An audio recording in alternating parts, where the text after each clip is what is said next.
Salut, c'est JP et Rémi du groupe Jacob pour JP and the Cannibal Orgasmic Band. Donc voilà. Salut, Donc moi je suis le chanteur et Rémi c'est le batteur qui est avec batteur. moi. Tout à Voilà. fait. Pour BGP Music Live. Tu veux présenter le groupe pour ceux qui ne connaissent pas? Eh ben, Jacob, en fait, c'est la continuité de JP J Park, qui était mon projet One Man Band, en fait, que j'ai commencé en 2014, où j'ai fait une première démo, un premier album en autoprod, un album Meet Me Again qui est sorti en 2019, où je me suis professionnalisé à ce moment-là. Et sur cet album-là, la Métamorphosis, qui est sorti le 21 janvier dernier, en fait, je me suis entouré de musiciens en fait, pour enregistrer l'album en studio Magnéto à Lyon. Et ça s'est très bien passé avec ces gens-là. Donc, on a décidé de continuer l'aventure ensemble pour faire pour développer Jacob, en fait, du coup, qui est le projet full band de mon projet solo, en fait, quoi. Une continuité en groupe. Et je vais me parler du nom du groupe, d'où il vient. Ouais, JP, c'est moi, c'est JP J-Par. Pourquoi The Cannibal Orgasmic Band Ça faisait Jacob. Parce que ça faisait Jacob. Non, parce que, ouais, en gros, c'est l'envie de manger les gens en se faisant plaisir. Donc, cannibal et orgasmique. Et ensemble, band. Voilà.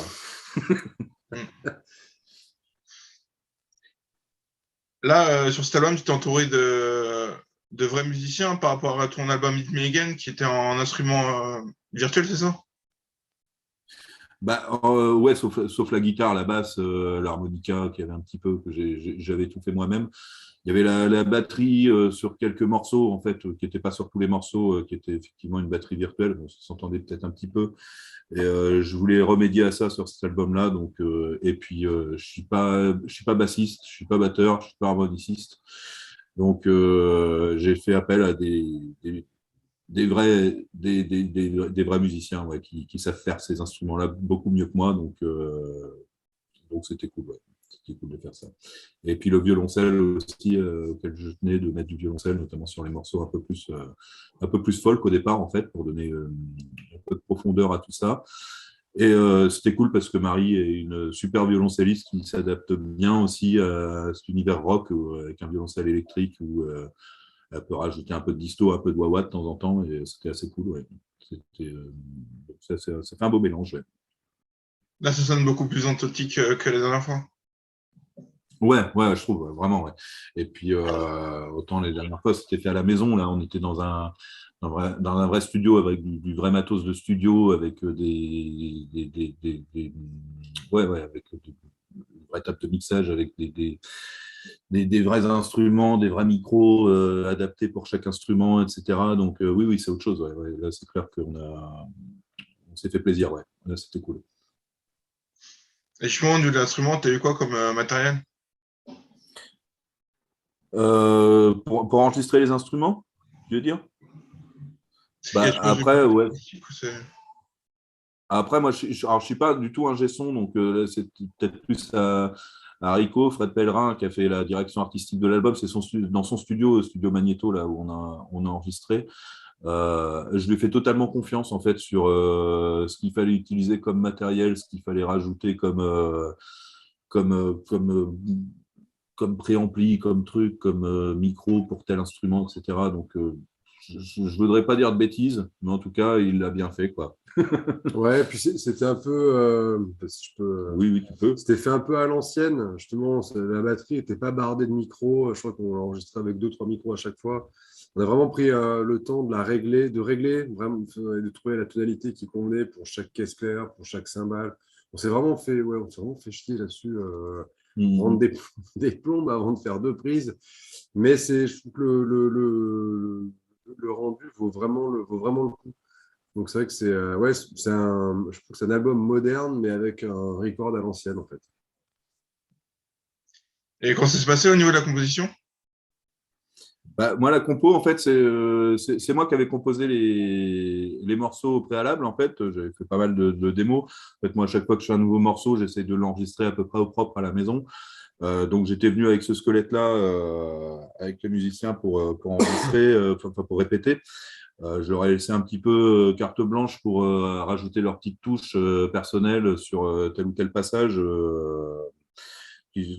Où ça c'est bien, ils l'ont bien fait d'ailleurs, hein, c'était cool. Et puis à partir de cette structure-là qu'on a fait ensemble en répète, il y a Rico qui est arrivé en tant que producteur de l'album, en tant que directeur artistique, qui a écrémé un petit peu tout ça et puis qui a mis son œil extérieur un petit peu sur ces compos-là qui étaient encore un petit peu brutes pour affiner un petit peu le tout. Et puis ça a donné les morceaux qui sont sur l'album, quoi.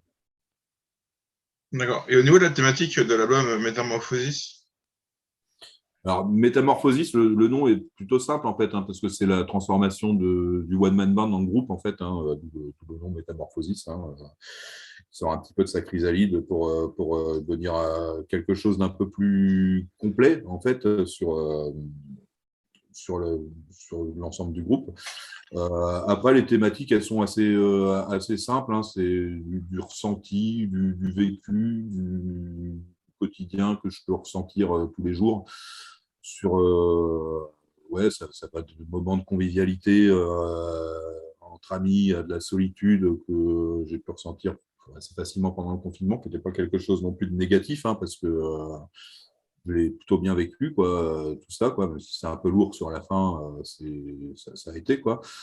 Sur la peur de la mort, parce que j'arrive au milieu de ma vie, donc il y a peut-être ce petit truc aussi.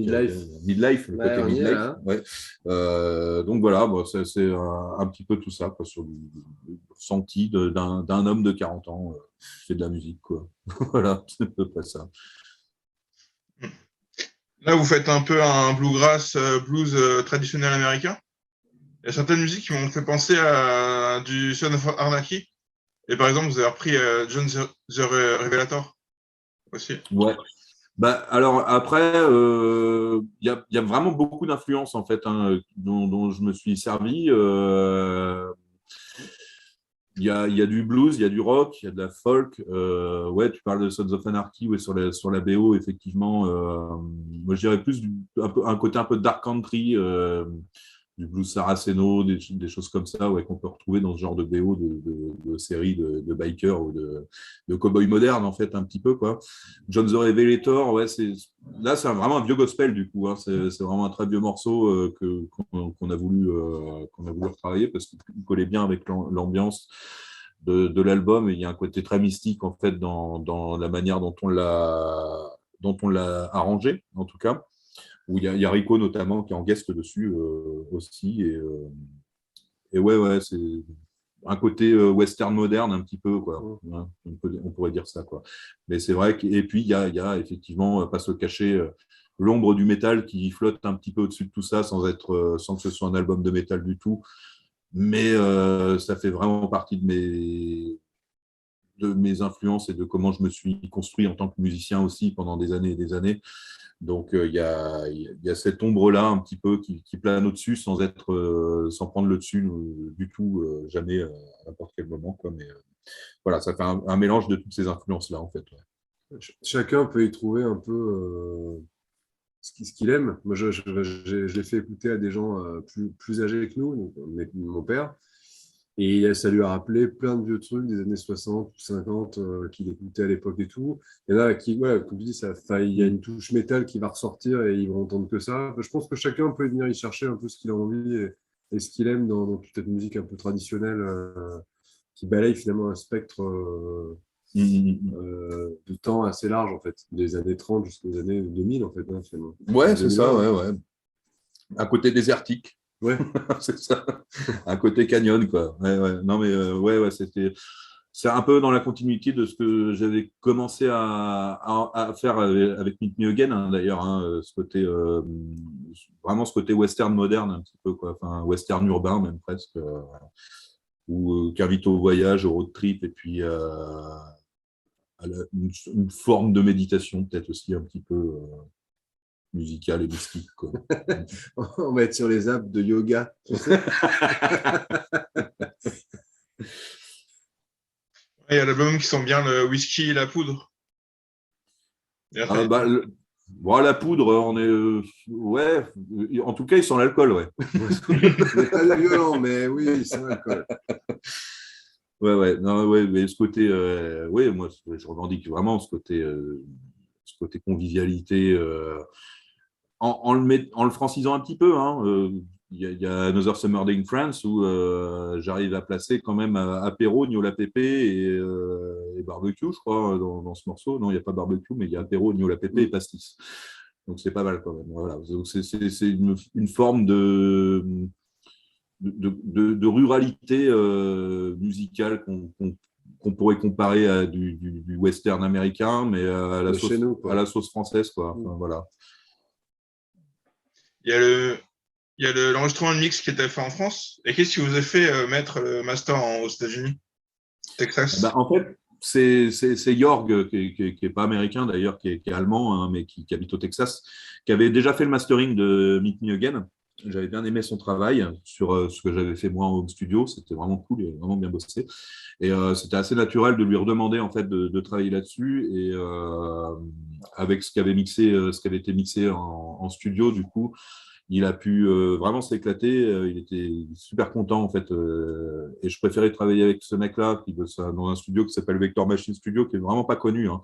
Mais lui, il a vraiment fait du travail d'orfèvre sur chaque morceau en fait, plutôt que de faire appel à un mec qui fait du mastering, qui a un nom et qui a masterisé tel ou tel groupe international, mais qui se serait peut-être contenté juste de le mettre dans la machine et puis de le ressortir en disant voilà, c'est OK, c'est tant de dollars.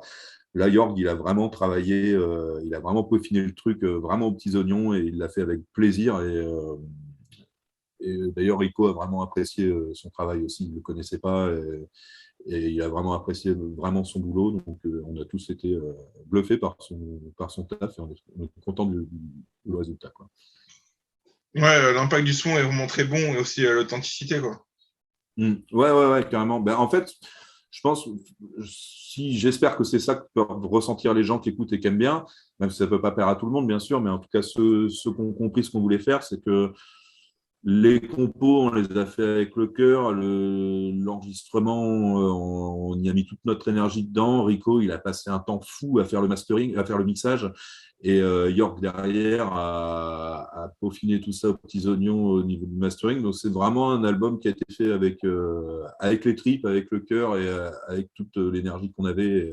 J'espère que ça se ressent, en tout cas, quand on écoute, quoi. Tu peux me parler du titre Rennes que je trouve incroyable au niveau de la progression? Parce que C'est mon morceau. J'ai des surprises, tu vois, mais le morceau continue, j'ai encore des surprises. Je fais, c'est quoi ça? Rain, moi, c'est mon morceau préféré, perso. C'est celui que j'ai peut-être mis le plus de temps à construire.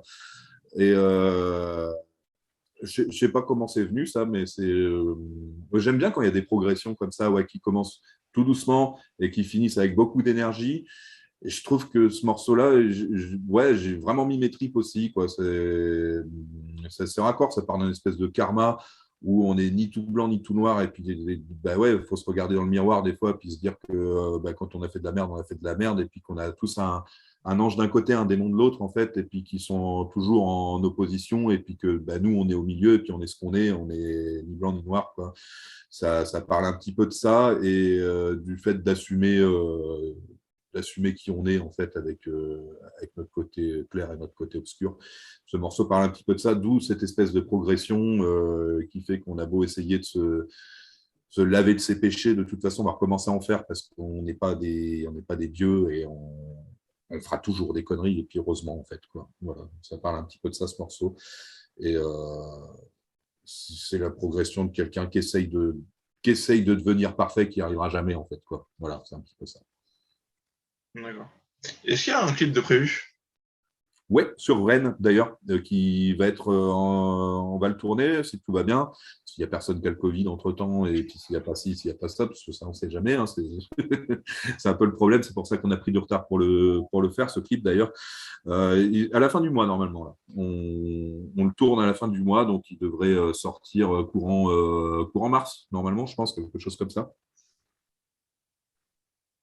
Et en attendant, on va dimanche, là, on va se retrouver On est une quasi KO à Lyon, donc sans public, où on va faire une captation de 2 morceaux en version live, en fait, avec tous les musiciens aussi. Donc, on aura un petit peu de matière vidéo pour accompagner cet album. Ok. Est-ce que tu as une anecdote de studio?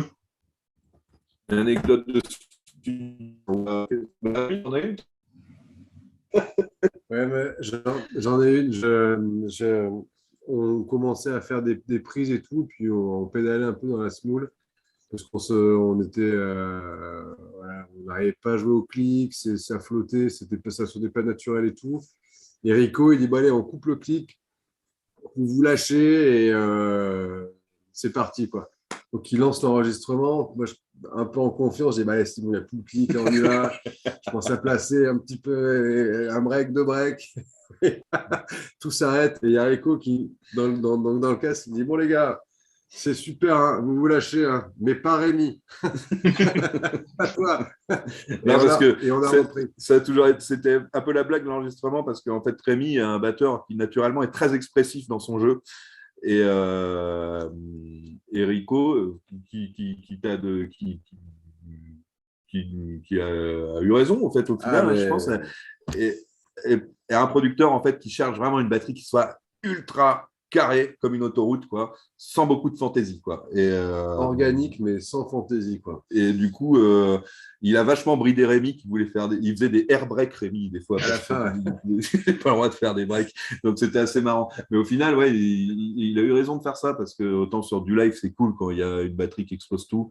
Sur un album, si on le réécoute et qu'on le réécoute, effectivement, ça peut peut-être être lassant au bout d'un moment. Faut que ce soit pertinent, quoi. Faut que ce soit pertinent. Et c'est là où, effectivement, il a son expérience de producteur de disques et de directeur artistique, qui fait qu'il dit pas des conneries, quoi. C'est pas pour faire chier Rémi qui lui a dit ça du tout, mais c'était pour le bien de l'album, en fait, quoi. Non, puis c'était construit, s'était écouté, enfin, on s'en parlait tous les deux.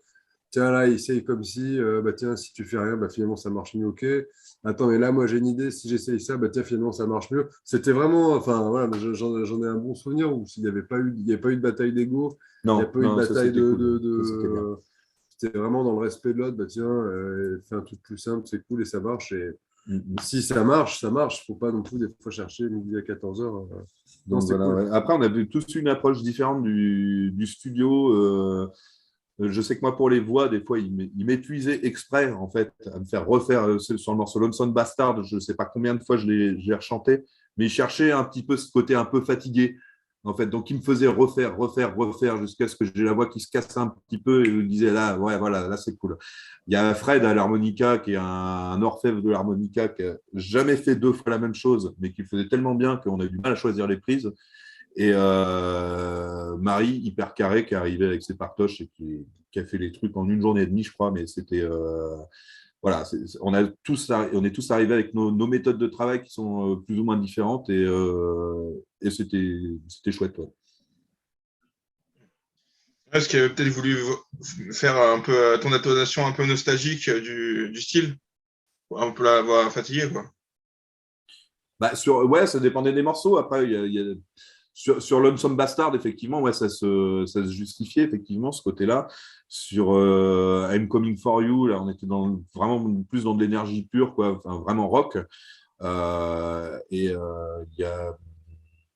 Ouais, il y a ouais, non, il m'a bien dirigé là-dessus, Rico, en fait, sur chaque morceau, voir le ton qu'il fallait. Il m'a fait vachement me calmer sur le fait de gueuler aussi, hein, même s'il y a justement des morceaux comme Rain ou comme In My Realm où ça crie plus de temps en temps, effectivement. Du coup, ça ressort mieux que si je gueulais tout le temps, effectivement. Faire des progressions. Donc, ouais, voilà, il m'a fait vraiment travailler la nuance entre une voix très calme, très posée, et où on lâche les chevaux, quoi, en fait. Donc, ça, c'était cool aussi. Tu peux me parler de la cover de l'album qui fait un peu vieille lithographie? Sur la pochette? La pochette, ouais. Ah bah écoute, ouais, j'ai fait appel à un mec qui s'appelle Yakin, qui est indonésien, en fait. Son nom d'artiste, c'est Moa, 3M, O, 3A. chercher clairement un illustrateur en fait sur Internet, et puis j'ai vu le boulot qu'il faisait, lui, ça me plaisait bien, j'ai pris contact avec lui, et lui, il a bien aimé aussi le son que j'ai envoyé, il a bien compris l'univers. Et au départ, en fait, moi, je lui avais demandé de faire quelque chose, de faire en sorte que chaque élément de la pochette corresponde à un morceau. Donc, la pochette, c'est un espèce de résumé graphique de l'album, en fait. On va retrouver la mort pour un morceau qui s'appelle I'm Coming For You. On va retrouver la corde du pendu pour The Loser Song. On va retrouver les bougies pour Prayer. On va retrouver cette espèce d'ange et de diable qui illustre Rain, par exemple. Donc, il y a un petit peu de tout ça. Il y a des vignes et un verre de vin pour représenter Another Summer Day in France.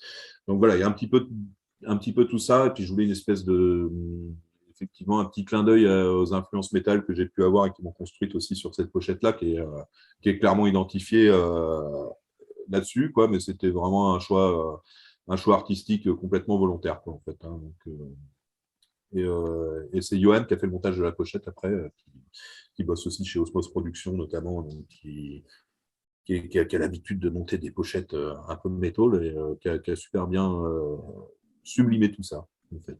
Voilà. Si vous seriez un alcool, vous seriez de quoi? Un quoi? Un alcool, vous seriez quoi? Ah, du vin rouge. Ouais, non, clairement du vin. Du whisky, moi. Mm. Et là, vous avez fait un financement participatif, ça n'a pas été de tout repos? Ouais, enfin, moi, c'est toujours compliqué parce que c'est vrai que les réseaux sociaux, le community management, le fait d'alimenter tout ça, ça me dépasse un petit peu, hein, j'avoue. C'est vraiment pas mon truc, en fait. Donc, ouais, on a fait un financement participatif. Notamment, ça nous a permis de. En fait, moi, j'ai un label en auto-entreprise qui s'appelle Grey Cat Records. On a fait l'album en coproduction avec Collision Prod, en fait, qui a fusionné avec la boîte de prod BAM Production qui travaille avec nous. Donc, on a pu faire des demandes de subventions et on a fait le financement participatif, ce qui nous a permis effectivement de lancer la production de merch, de t-shirts, de sweatshirts, de limonadier. Ouais, on a fait des limonadiers, ouais. Ouais, pour décapsuler les bières avec du vin, ça c'était important. Donc ouais, voilà, ça nous a aidé à produire l'album, entre autres avec toutes les aides qu'on a pu avoir de la région, de la SACEM, des machins, de trucs, je sais plus exactement tout ce qu'on a vu, du CNM, etc. Mais c'est beaucoup de boulot, financement participatif, ça me demande beaucoup d'énergie. Et c'est pour ça que pour la promo digitale de l'album, c'est Titouan et Julien qui bossent aussi avec Collision Prod, qui s'en occupent. Ils sont plus jeunes et c'est plus leur truc. C'est plus leur truc. Me mettre sur des playlists Spotify, par exemple, ou machin. Moi, je ne savais même pas que c'était important de le faire, par exemple. Donc, je suis un peu dépassé en marketing digital, quoi. Et du coup, le limonadier, on peut le trouver où? Eh ben, le limonadier, alors ça va arriver. Il faut que je les mette en vente là, sur Bandcamp, sur le Bandcamp Jacob JP Par, et avec les t-shirts et les suites aussi, hein, bien sûr, et également au concert, bien sûr. Là, j'ai vu, tu as la release party qui est à Lyon le 22 mars. Ouais, c'est ça. Date de prévu? Il y a quelques dates qui sont en cours là, de négociation pour cet été notamment. Et pour l'instant, ouais, on se focalise surtout sur la release du 22 mars. On a fait quelques dates en trio là, au mois de décembre avec Rémi et Fred. C'était cool d'ailleurs. Et pour l'instant, non, il n'y a rien de vraiment confirmé. Après, la période est assez compliquée parce que les programmateurs, ils ont pris beaucoup de retard et puis ils ont beaucoup de reports de dates à faire, quoi. Donc, c'est assez difficile de se placer là-dedans, mais on va y arriver. Je suis sûr qu'on va y arriver. Voilà. Donc, en tout cas, ouais, moi, j'ai une ou deux dates en solo qui seront prévues pour cet été. Et avec le full band, là, on va essayer de développer la chose, attendre aussi un petit peu là, les vidéos qu'on va tourner dimanche là, qui sortent pour permettre d'avoir que les programmateurs aient un visuel. Et puis, en tout cas, voilà, on va avancer là-dessus quoi, pour essayer de faire une petite tournée promo d'album qui va s'étaler à mon avis, là maintenant ça va être d'avril à octobre-novembre, enfin dans tout le reste de l'année 2022 quoi. D'accord. Je vais laisser le mot de la fin pour les éditeurs. Le mot de la fin, bah, écoutez, Allez écouter l'album. allez écouter l'album. Ouais. Hein. Venez à la release party si vous êtes dans la région. Qu'est-ce que je voulais dire ouais, j'espère qu'en tout cas, quand vous écouterez cet album, vous prendrez autant de plaisir que nous, on en a pris à le faire, parce qu'on en a pris beaucoup. Voilà. Mais j'espère que ça se transmettra à l'auditeur. Voilà. Merci à vous pour l'interview. Eh ben, merci Virgile, merci à toi. Salut, bonne journée promo. Salut, ciao. Ciao.